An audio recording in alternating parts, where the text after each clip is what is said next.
Hello viewers, we bring to you our global news segment. Here is NK97 TV. We will urge you to subscribe if you haven't subscribed yet to our channel. The Ghana President Nana Addo Dankwa Akufo-Addo has been honored a doctorate degree by the Sorbonne University in France in recognition of ensuring democracy in Ghana, keeping peace within the sub-region of Africa. They also recognize his effort to set up free SHS for Ghanaians and his leadership in fighting COVID-19.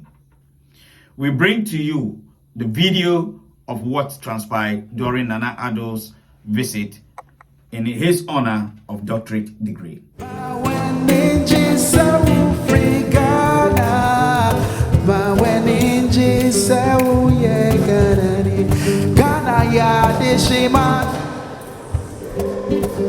Yawahuto wa maimo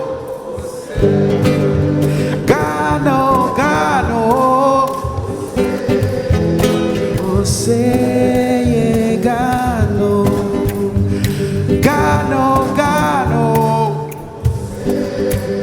Yawanana wa maimo Nyami Eshra Gano Oseye Gano Maweninji Sewu Free Ghana Maweninji Sewu Ye Ghanani Maweninji Sewu Free Ghana Maweninji Sewu Ye Ghanani Ghana ya Dishimado Yawahuto wa maimo Yawanije wa maimo Se danenya bieshrakano Ose yegano Maweninji sewu free Ghana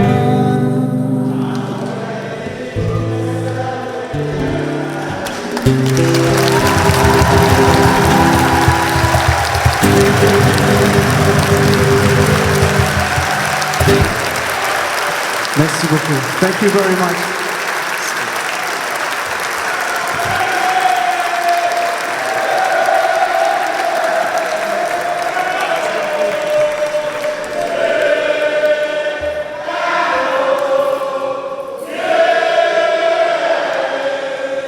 Mesdames et messieurs, veuillez vous lever pour la remise des insignes de docteur honoris causa à son Excellence, Monsieur Nana Akufo-Addo, président de la République du Ghana.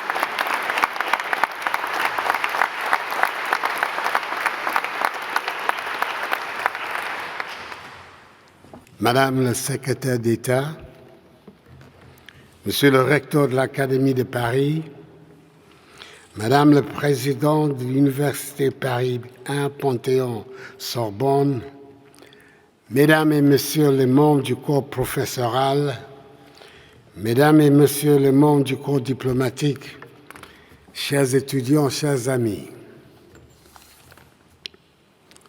c'est pour moi, vous l'imaginez, un très grand honneur et une très grande émotion de me trouver ici devant vous, dans le grand amphithéâtre de la Sorbonne, l'une des plus vieilles et des plus prestigieuses universités au monde.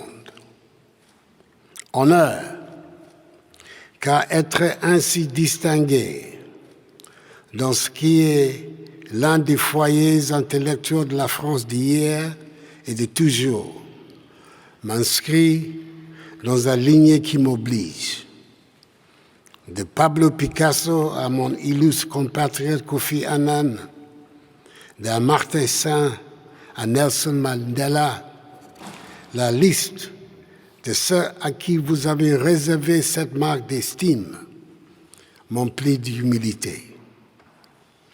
Tout que me touche beaucoup, que mon cher ami, Monsieur le Président de la République Emmanuel Macron, ait souhaité se faire représenter à cette cérémonie par Madame le secrétaire d'État chargée du développement, de la francophonie et des partenariats internationaux, Madame Chrisouzoula Zakarapoulou.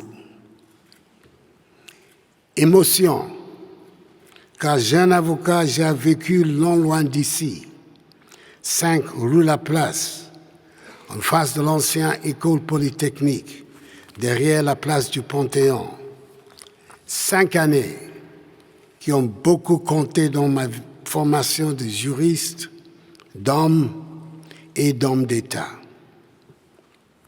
Il est de notoriété publique, et cela m'est d'ailleurs parfois reproché, car ce n'est pas toujours à la mode en Afrique, que j'aime la France. En citant un grand homme à qui votre pays doit tant, le général de Gaulle, je peux même dire avec lui que toute ma vie, je me suis fait une certaine idée de la France.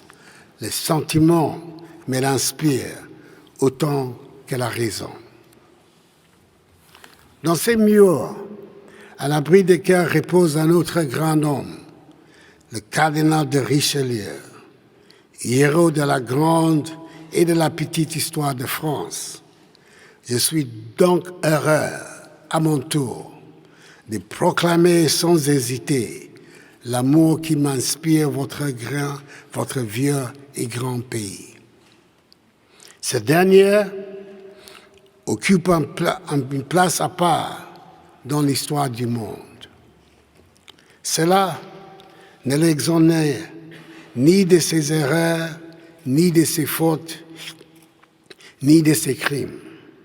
Mais si la France a occupé et occupe encore cette place spéciale dans le cœur de tant d'hommes et de femmes épris de liberté sur tous les continents, c'est qu'elle a su, quand il le fallait, porter haut le flambeau de certaines valeurs qui comptent particulièrement aux yeux de l'homme de loi et l'homme d'État qui je suis. La liberté, bien sûr, mais aussi la richesse de la justice. Avant d'embrasser une carrière politique, j'ai été avocat. Quand on a été avocat, on le reste toujours un peu. Je ne suis pas ici pour plaider, bien sûr, mais permettez que dans un sentiment de gratitude et d'admiration pour ce que fut et encore la France, pour ce que vous incarnez, vous, professeurs et étudiants, que plus que bien d'autres, avez le devoir de faire vivre ce qui la distingue parmi les autres nations. Permettez donc que je vous dise quelle est pour moi cette idée de justice. J'ai assisté il y a tout juste un mois à Rotterdam, aux Pays-Bas, au sommet pour le financement de l'adaptation de l'Afrique au changement climatique. Sommet préparatoire à la COP27 qui se tiendra le mois prochain en Égypte. L'Afrique, vous le savez, ne contribue qu'à hauteur de 3 à 4% à la production mondiale d'émissions de gaz à effet de serre. Mais elle est la région du monde où les conséquences de ceci se font sentir le plus lourdement. Le sommet pour l'adaptation avait pour mission, en amont de la conférence des partis, de mobiliser 25 milliards de dollars d'ici 2025 pour atténuer les conséquences du changement climatique en matière de sécurité alimentaire, d'infrastructures résilientes, de création des emplois adaptés et de finances vertes. L'Afrique, je vous le rappelle, compte 1,3 milliard d'habitants, soit près de 18% de la population mondiale. En 2050, nous serons 2,5 milliards. Si la France avait connu entre les années 60 et maintenant le même développement démographique que mon pays, le Ghana, votre pays aurait aujourd'hui 225 millions d'habitants, dont plusieurs dizaines de millions de migrants. C'est sur le continent africain que se joue pour une grande part l'avenir du monde. En tout cas, l'avenir de l'Europe et celui de la France. Ce ne sont pas des mots, ce sont des faits. Et comme vous dites en français, les faits sont têtus. 25 milliards en 3 ans pour l'adaptation au changement climatique de l'ensemble de l'Afrique. C'est environ 5 fois le coût annuel des transports sanitaires en France. C'est beaucoup, certes, mais c'est dérisoire.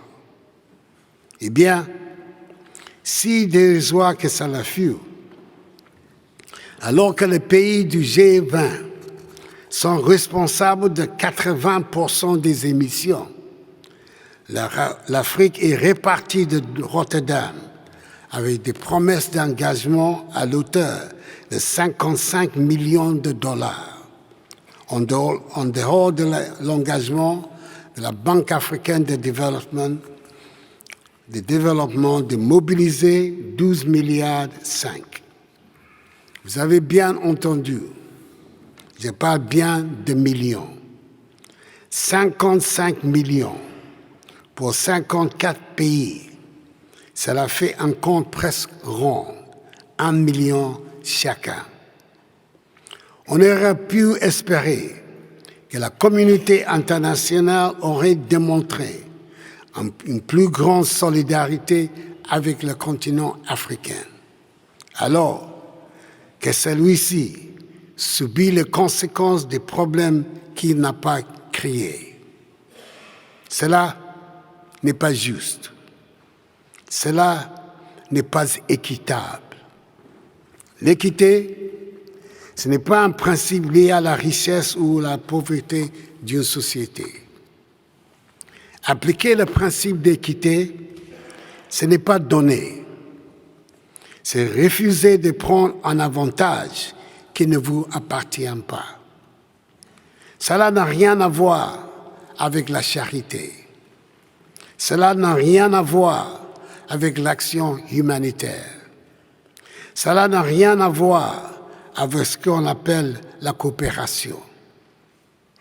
En 2017, pour mon premier discours de chef d'État devant l'Assemblée générale des Nations unies, j'avais souligné que nous voulons construire des économies qui ne dépendent pas de la charité ou de l'assistanat, car de longues et amères expériences nous ont appris que quelle que soit la générosité de la charité, nous resterions pauvres. Un exemple, comme celui que je viens de vous donner, n'est qu'un exemple d'une longue liste. L'équité est liée au principe même de justice. Et une société qui n'a pas le sens de la justice sociale et juridique ne deviendra jamais une société de l'équité. Pour bâtir une vraie société, il faut qu'il y ait justice. C'est vrai au Ghana, c'est vrai en Afrique, c'est vrai en France, c'est vrai en Europe, c'est vrai partout. De tout temps et en tout lieu, la question de la justice a été centrale au développement et à l'harmonie des sociétés comme au rapport entre les peuples et les nations. J'ajoute que la justice, ce n'est pas seulement régler les rapports des hommes entre eux, c'est aussi régler les rapports entre toutes les entités qui composent notre univers. Le rapport de l'homme au règne animal, à son environnement, à la terre qui nous porte, à l'océan qui nous nourrit et nous inspire.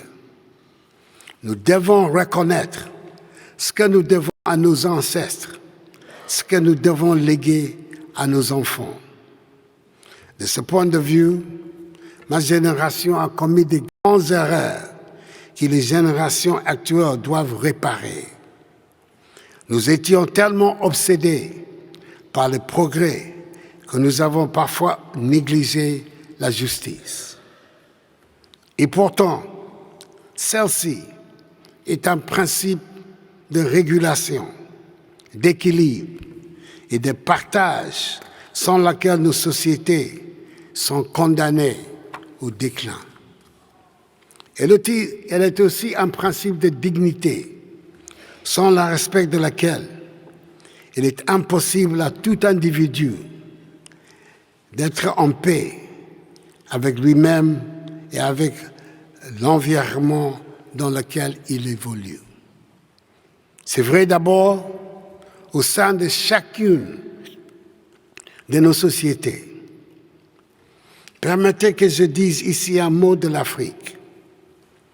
Nous avons, nous, dirigeants africains, le devoir vis-à-vis de nos populations de bâtir avec elles des sociétés plus justes, des sociétés où chacun puisse vivre dignement des fruits de son travail, des sociétés où les femmes et les enfants, mais aussi les plus fragiles, soient traités convenablement, des sociétés où chacun, quels que soient ses revenus, ses croyances ou ses origines ethniques, puisse avoir un accès équitable et garanti aux biens indispensables au développement de tout individu, comme dans la société dans son ensemble.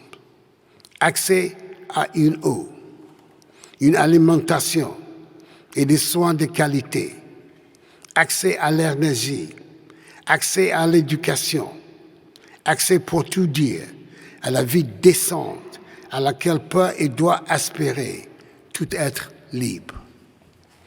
Je suis de ce point de vue très fier que le Ghana ait mis en place une politique de gratuité de lycées publics pendant mon premier mandat. Elle est un symbole pour nous de la place centrale que l'éducation doit tenir dans l'épanouissement des sociétés et la formation des citoyens éclairés à même d'y prendre toute leur place. Chers étudiants de la Sorbonne, qui avaient le privilège d'étudier pour une somme modique, là où tous de grands esprits ont enseigné ou étudié, soyons conscients de ces privilèges. Ne les perdez pas en des vains polémiques, des petits querelles. Ne sacrifiez pas à la médiocrité. Vous inscrivez vos pas dans ceux d'Ignace de Loyola, d'Erasme, de Calvin, de Théa de Chardin, dans ceux de Bergson et Jankélévitch, dans ceux de Marie et de Pierre Curie, dans ceux de Claude Lévi-Strauss, dans ceux de président Cardoso, dans ceux d'Élise Wiesel. C'est une chance. Celle-ci vous confère un devoir, celui d'être vous aussi des éveilleurs de conscience, des transmetteurs de savoir, celui d'aborder la vie et le monde avec un esprit ouvert, sans jeter l'anathème sur quiconque, sans croire que vous et vous seuls incarnez la vérité, que vous voyez des choses qui seraient cachées à des autres. La liberté de conscience et d'expression, la recherche du bon et du beau, l'idée de la justice, donc de la mesure, ne sont pas négociables. Toutes sont enracinées dans un quête universel de liberté. Et si, j'en suis convaincu, chaque peuple, chaque culture a une manière unique d'être au monde. Ce qui nous rassemble, c'est notre commune humanité. Celle-ci doit transcender nos divergences culturelles, idéologiques ou religieuses. L'idée de la justice ne se négocie pas, car seule une société juste est une société stable. Par définition, une société injuste ne peut mener qu'au chaos. C'est vrai, des rapports entre les individus comme des rapports entre nations ou entre États. Il nous faut enfin réformer le système multilatéral qui prend eau de toutes parts. Le monde de 2022 et encore moins celui de 2050 n'est pas le monde de 1945. La crise des institutions financières multilatérales et du système des Nations Unies, qui sont nées des décombres de la Deuxième Guerre mondiale, est une crise profonde. Elle perdurera tant qu'un système équitable ne sera pas mis en place. Un système qui reflète les nouveaux équilibres basés non plus sur qui a gagné ou perdu la Deuxième Guerre mondiale, mais sur les grands équilibres présents et à venir. Ces équilibres doivent prendre en compte les réalités nouvelles comme les dynamiques démographiques ou l'accès aux ressources dans un contexte de raréfaction. Disons les choses simplement, que les rapports internationaux soient des rapports d'intérêt, de domination et de force, c'est la nature des choses. Et il faudrait être bien naïf ou hypocrite pour prétendre qu'il en soit autrement. Mais le paternalisme, la condescendance, le mépris ne sont plus tolérables. La situation actuelle engendre beaucoup de frustration, d'amertume, de colère. Celles-ci se traduisent par une désaffection croissante des populations africaines à l'égard des pays occidentaux, notamment des anciennes puissances coloniales, dont la France. Je ne suis pas de ceux qui s'en réjouissent, car je crois viscéralement aux vertus de la démocratie. Jamais, je dis bien jamais, un régime autoritaire n'a fait le bonheur des peuples. Je crois ici bon de rappeler que mon pays, modèle de démocratie et de stabilité dans l'Afrique contemporaine, condamne fermement l'inacceptable agression de l'Ukraine par la Russie. Elle mène le monde au bord du précipice, a des conséquences dramatiques sur les économies et les populations africaines.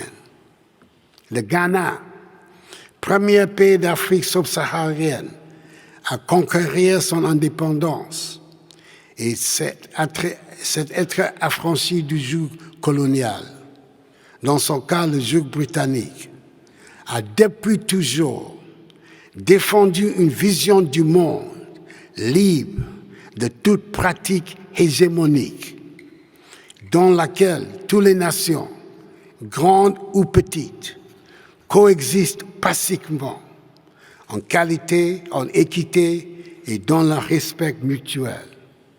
Une vision selon laquelle les différences entre pays sont réglées par le dialogue et la négociation, et non par la force et la violence. Chers amis, alors que nos sociétés deviennent de plus en plus complexes, le besoin d'équité n'a jamais été aussi impératif et urgent. Il ne s'agit pas d'un vœu pieux. L'équité est un devoir. Notre monde est traversé par de profondes lignes de fractures en proie d'importants déséquilibres. Un peu partout, la montée de frustration s'accompagne de la résurgence de formes anciennes ou l'émergence de formes nouvelles de violence. L'alternative à un monde livré au pillage, à l'arbitraire et cette violence, c'est un monde régi par le droit et guidé par l'esprit de justice. Nous sommes au bord de grands désastres. C'est, hélas, la fin du monde. Je ne m'y résous pas. L'inéluctable est l'autre nom de l'abandon. Je vous remercie.